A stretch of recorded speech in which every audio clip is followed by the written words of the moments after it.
जी हाँ, लोक जनशक्ति पार्टी रामविलास, जिसके संस्थापक हैं आप स्वर्गीय रामविलास पासवान जी, पूर्व केंद्र मंत्री, और मणिशंकर पांडे जी प्रदेश अध्यक्ष तथा राष्ट्रीय अध्यक्ष श्री चिराग पासवान जी, और चुनाव विधानसभा से 398 से देव प्रकाश नारायण पाठक जी का चुनाव निशान हाथरड़ी पे मुहर लगाकर भारी से भारी मतों से विजयी बनाने। जय हो। चुनार की जनता सारी कर ली पूरी तैयारी, लोक जनशक्ति पार्टी रामविलास। चुनार की जनता सारी कर ली पूरी तैयारी, विजयी रथ पे बैठाना है हम सबकी जिम्मेदारी, जो करेंगे वादा पूरा करके निभाना है, देव प्रकाश नारायण जी को विजयी बनाना है, हमें जीत का माला उन्हीं को पहनाना है, हथेली वाला बटन हमें दबाना है, चुनाव की जनता सारी। जी हाँ, सुना है आज समंदर को बड़ा गुमान आया है, सुना है आज समंदर को बड़ा गुमान आया है, उधर ही ले चलो कश्ती जिधर तूफान आया है, जिधर से निकलते हैं हमारे देव प्रकाश भैया जी। लोग कहते हैं मेरा भगवान आया है, मेरा भगवान आया है। जय हो।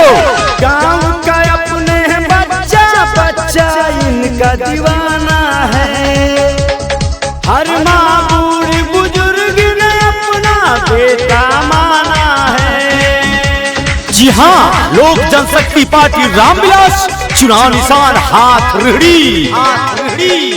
गाँव का अपने बच्चा बच्चा इनका दीवाना है, हर माँ बूढ़े बुजुर्ग ने अपना बेटा माना है, सब लोग इन्हीं के संग में हैं, रंगे इन्हीं के रंग में, नौजवान ये साथी कहते हम लड़ेंगे हर एक जंग में, जब आए मुसीबत दौड़ के भैया को आना है, हथेली वाला बटन हमें दबाना है, हमें जीत का माला उन्हीं को पहनाना है, हथेली वाला बटन हमें दबाना है, चुनाव की जनता सारी। जी हाँ, इंसान है हम, इंसानियत का काम जानते हैं,